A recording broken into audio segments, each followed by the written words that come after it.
Never ka pang nag-drive talaga ng kotse. Sa ngayon pa lang. So, tama-tama itong exercise na pinapagawa ko sa'yo. Yan. Gas brake muna. Gas brake.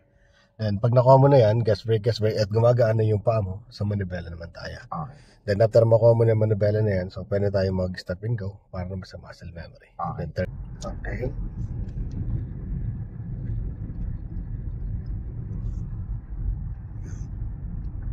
Speed natin, ha? Okay. Titinan mo. Anong speed natin? Anong 80. So, maximum 80 dito, ha? Huwag ka lalagpas sa 80. Kasi pagdating mo sa dulo, ulihin ka talaga. Huli ka doon. Okay. Signal ka ng kaliwa. Pasok. Basta, iiwasan mo susunod. Yung pagka-signal mo, pasok ka agad. Okay, dapat. Iiwasan mo yan, ha? Okay. Kailangan, signal, malayo pa.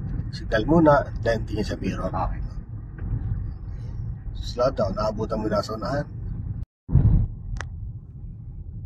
Okay, slow down. May nanggagaling sa kanan. Okay. Pagala mo lang. Yan, o. Marami yan. So, kailangan magbagal ka. Itong tricycle, itong truck, tinan mo kung magpapansabay kayo.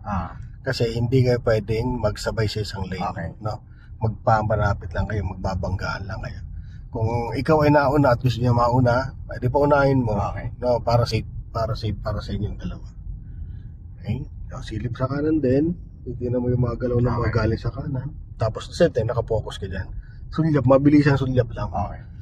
Tinitingnan mo yung gagalaw ka, ganito, tinan mo. Yung, mabilisang galaw lang. Tinitingnan mo kung magpapang-abot kayong dalawa. Yan. So, tuloy-tuloy lang ikot.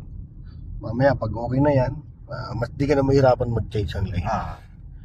Kahit sa expressway, kahit sa mga city driving, di ka mahirapan. Kasi marunong kang tumingin ng galaw ng mga sakyan.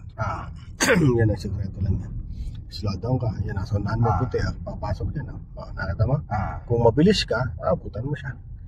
Kaya ganon. So kaya yung galaw nung sakyan, pakiramdaman. Tingin sa kanan. Importante yung nakikita mo. Yan, kagaya nito. Yan. Importante yan. Okay, hindi tayo basta-basta magmamaneho lang. Wala sa safety para. Okay? May nabusina, may nagwawangwang. Titingin ka sa mirror. Tingnan mo kung kailangan ng space. Di, diyan ka lang. Diretso ka lang. Kaya, kasi dito naman siya mag-exit eh. Yan, exit yan dyan eh. No? Okay. So, galaw. So, pag may mga ganyan, basta ramdam mong, yan, gagalaw, nagkakagulo na, medyo dumadami na, ikaw yung magbagal. Huwag yung diretso. Kagaya niya, ang dami na, kasabay yun. Bagal ka. Okay. Alerto. No? Yan, alerto. Yan. Diba? Kaya no, sala yung posisyon niya. Pwede magkasabitan sila. Ganon din ikaw. Kailangan, yung una dyan yung posisyon talaga. Dapat posisyon nga, yung pwestuhan, kung saan ka magpwesto. Okay. Yan. Slow down ka.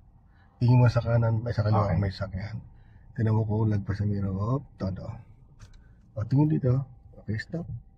Hindi ka pwede lumagpas. Yan, kabig dito. Para mailapit natin yung katawan natin dito. Very good. Safe ito. Diyan sa kabila. Tingnan mo. Okay. Safe. Di sasabit. Tingnan mo kung pantay na. Yan, pantay na. Gitna manibela mo. Gitna, malapit mong gitna. 1, 2, 10. Diretso lang. Slow down lang, slow down. Kailangan mo baga lang. Yan. O, slow down. Okay na. Very good lang. Slow down. Kanan tayo.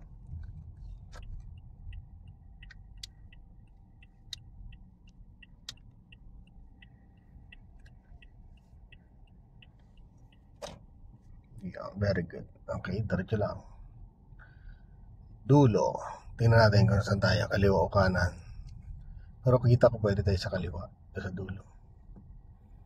Mo gusto, kaliwa o kanan? Saan? Ikaw, bahala. Bagalan mo. Ay, kaliwa. Kaliwa. Kanan. Bagalan mo. Naku, may pala dito. Yan. Sige. Bagalan mo.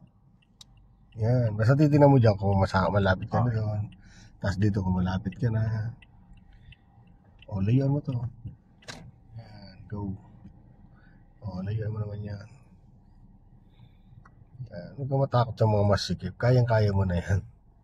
Basta may reference ka, titignan mo kung nakasikip lang, gano'n. Diretso. Signal ka ng kanan ka ulit.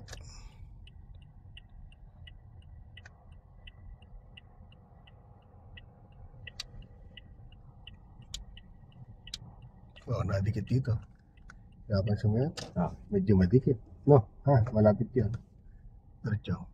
Basta pag pakiramdaman mo, maigi yung anong yun, ha? Huwag masyado napadikit, balik mo lang kagad manibela mo. Yun, may daanan din pala doon. Diretso ka ulit, tapos kanan ulit tayo.